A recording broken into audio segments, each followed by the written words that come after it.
Everyone knows the guy was going to. I was going to start. I was going to launch it. I was going to apply. His entire life exists in future tense. A laptop opens. A notification appears. One search becomes another. One video becomes 10. The hours leave quietly, without asking permission. The work waits. It always waits. He's always a little late. Always a little behind. Always chasing at a clock that never seems to slow down. Days blur together. Late nights become tired mornings. Tired mornings become wasted afternoons. At night he lies awake wondering where the day went. The day didn't end with failure. It simply ended. Nothing remarkable was lost. Nothing remarkable was found. Just another ordinary day, gently carried away by the current. And tomorrow doesn't begin. It continues. There are more people living this way than we like to admit. Some days I'm still one of them. And if you're anything like me, you've gone looking for the answer. In motivation, in discipline, in a promise that this time will be different. For a while it feels like enough, until it doesn't. Because motivation arrives like weather. It warms you, then it leaves. And discipline by itself is a fragile thing. It was never meant to carry the weight of an environment built for distraction. A phone within reach, a dozen open tabs, a world forever asking for one more glance. No one wins that battle forever. The trick is not to become stronger than temptation. It's to stop inviting it to the table. We like fresh starts because they ask for nothing today. Only hope for tomorrow. But change is quieter than that. It doesn't announce itself with a new calendar.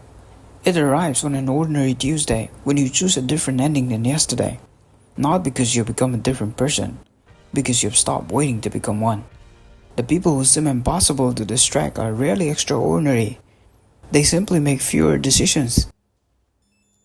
If you're ready to stop being the person who is always going to, and become the person who quietly follows through, let's begin there. The trouble was never a lack of time. Time arrives for all of us in equal measure.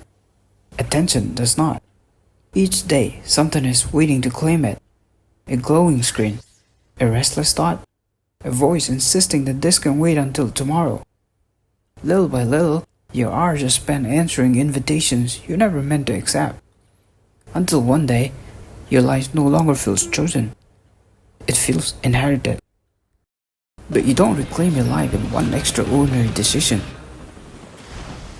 You reclaim it one ordinary choice at a time. So begin where every day begins, with the first hour, not with a grand gesture, not with a version of yourself that wakes up tomorrow transformed.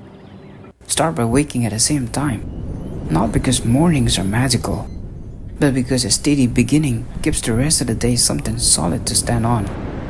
Likewise, guard your first attention. Before you consume the world, create something within it. Write, train, read, think. Let your first victory belong to you, not to a screen, not to an algorithm. Your attention is a precious thing. Spend it before someone else does. Make one promise so small it cannot hide behind excuses. 5 minutes, 1 page, a single paragraph, a quiet walk. The size of the promise matters less than the keeping of it. Trust is built this way. Make distractions work harder. Shape your surroundings with the same care you wish to shape your habits. If distraction is always within reach, it will eventually be chosen. Move it further away. Close the door before temptation has a chance to knock. Leave tomorrow a map. Choose the next few steps before bed. Write down the 3 things that matter most. Tomorrow soon begin with deciding. It should begin with doing. Do not fear boredom. Most meaningful things are born there. Productive people are not constantly motivated. They simply become comfortable being bored while doing meaningful work. Respect tomorrow before it arrives. Rest too is part of the work. A weary mind mistakes exhaustion for laziness. Many difficult mornings begin the night before. And be careful with the stories you tell by yourself. I've always been this way. I'm just lazy. I never follow through. The mind listens. It builds a home from the words it hears most often. You don't become someone new by declaring it. You become someone new by repeating different actions until the old story no longer fits. The strange thing about change is that it happens in silence. No one notices when you keep a promise to yourself, but you do. And eventually, those quiet victories become the life everyone else calls discipline. There are always two futures awaiting for us.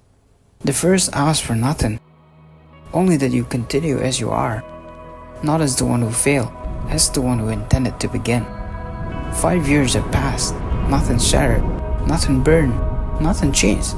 The tragedy was never loud enough to hear. It lives in ordinary mornings, in promises postponed until tomorrow, in dreams folded smaller and smaller until they fit inside excuses. The world did not stop, it simply kept turning without you. The people who stood beside you at the starting line did not possess some hidden gift. They only took one more step, and then another, until the distance between you became impossible to ignore. People think rock bottom is lost. It isn't.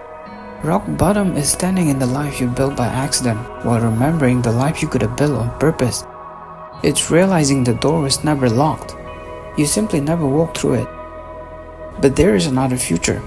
It begins just as quietly. You wake when you said you would. You keep the promise no one else knew you made. You finish what yesterday's version of you would have abandoned. The victories are almost invisible, until one day they aren't. People call it discipline, they call it luck, they call it talent. But they never see the countless ordinary choices that made the extraordinary seem inevitable. And life is rarely transformed by one impossible decision.